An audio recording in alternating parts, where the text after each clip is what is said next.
Before she was Wonder Woman, she was just Lynda, a girl with blue eyes that could break your heart and a smile that made the world believe in magic again. But behind the beauty behind the crown was a woman quietly breaking. She once said, "I lived in a castle with no windows, no way out." This is not a story of fame. It is the story of what fame took from her.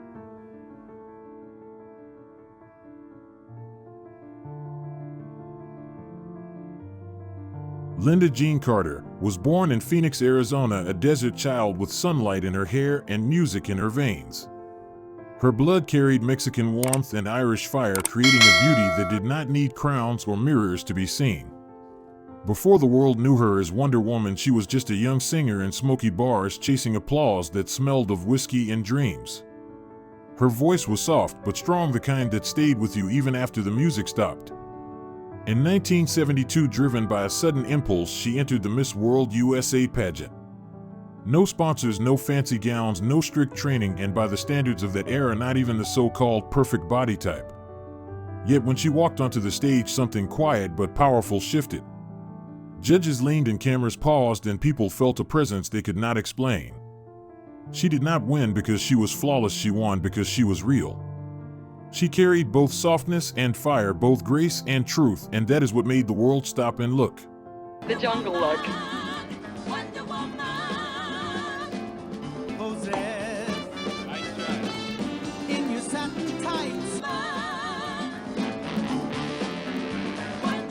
After being crowned, Lynda shocked everyone. She refused lingerie photo shoots and perfume contracts that could have made her a millionaire overnight. She said she did not want to be remembered for the dress she wore, but for the way she walked in it. Hollywood did not understand a woman who chose dignity over easy fame. They called her too proud, too serious, too hard to control. But Lynda was not trying to fit in, she was trying to stay true to herself. The crown felt less like gold and more like a chain. It opened doors, yet most of them led to rooms that wanted her beauty, not her voice. She smiled for cameras, but behind the flash she felt unseen. Agents told her to pose, not to speak, to look perfect, not to think too much. She wanted more than applause, she wanted meaning. More than admiration, she wanted respect. She did not dream of being a statue in a gown, she dreamed of being a woman with a voice that mattered. She wanted not only to be seen, but to be truly heard.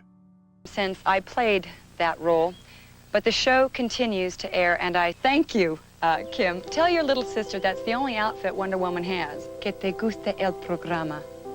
Soy tu amiga. In 1975, fate arrived wrapped in red, blue, and gold. Wonder Woman. The television studio had low expectations, but the moment Lynda Carter stepped into that costume, everything changed.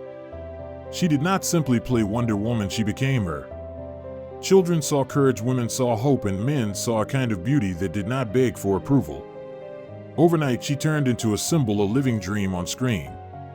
Her face filled magazines, posters, and billboards across America and far beyond. Yet when the cameras stopped rolling, she often sat alone in silence. The applause faded, the costume came off, and the loneliness returned. The world adored Wonder Woman but seemed to forget Lynda. They saw the strength, the perfection, the smile, but not the woman who carried it all. People saw me as invincible, she said, but I felt more invisible than ever. Fame gave her wings, but also built a cage around her heart, a place where applause could not reach and silence was louder than any spotlight.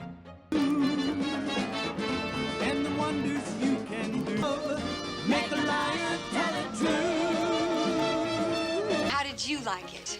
I thought it was real neat. Thank you. One of Nick's? At the height of her fame, Lynda married Ron Samuels, a powerful Hollywood agent. The tabloids called it a dream match, a perfect union of beauty and influence. But inside that dream, Lynda found her quiet nightmare. He was not only her husband, he became her manager, her voice, and her filter. Every script, every outfit, every answer in an interview had to pass through him first. Over time, her reflection in the mirror felt like a stranger. I could not tell which choices were mine, she later admitted. To the world, they looked flawless, elegant, successful. Behind closed doors, she was shrinking into silence, treated like a product rather than a person. There were no children, no warmth, no shared laughter, only practiced smiles and dinners where no one truly spoke. The house was large, but the loneliness was larger. After 5 years, she walked away carrying nothing but her name, her dignity, and a heart held together by strength. Leaving was not an escape, it was an act of survival. Hello? Steve? Yes, I understand, Doctor. Thank you very much.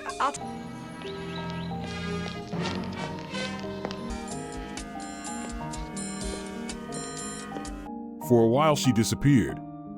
No red carpets, no flashing cameras, only silence and breathing space. And in that silence, love quietly found her again in the form of Robert Altman, a lawyer who did not care about crowns or fame. In 1984 they married, and for a while she felt something she had almost forgotten: peace. There was a real home, real laughter, 2 children, morning coffee, warm hands, sunsets without makeup or microphones. He did not need her to shine, he only needed her to be herself. For the first time in years, she was not performing, she was simply living. But fate was not finished with her story. In 2002, Robert became involved in a huge banking scandal, and suddenly the quiet life they built was dragged back into the spotlight. The press called it the fall of the Wonder Woman family. Well, I guess that's better than bad news. I guess. Matt Helm How do you do? Hi. Nice to meet you, Mr. Helm. is the one that discovered Nick and me, and that's a talent all its own. I doubt it. I mean, they'd have to go through the same control board. Cameras returned not to praise her, but to witness her humiliation. Reporters waited to see if the heroine would finally break. This time she did not wear a costume, only courage and love for her family. When her husband stood on the edge of prison, Lynda did what she had always done: she stood tall. She walked beside him to every hearing, held his hand, and faced the cameras with a steady smile even when her lips were shaking. She told the press that her husband was a good man, and she believed it. But behind those calm words were sleepless nights, silent tears, and panic so deep she was once taken to the hospital for dehydration. The world did not see that part. They still wanted the perfect heroine, not the woman quietly breaking inside.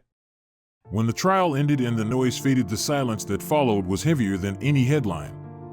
To escape it, she turned to alcohol. One glass to sleep, another to forget. Slowly, the woman who once inspired others began losing herself. The hero who had saved worlds on screen now needed saving in real life.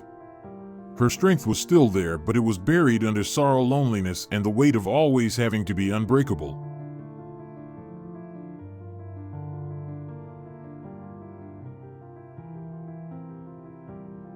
Maybe that is what real strength looks like: not the power to fly, but the courage to rise again after being broken. And perhaps that is why, after all these years, she still makes the world believe in something simple and rare, in wonder.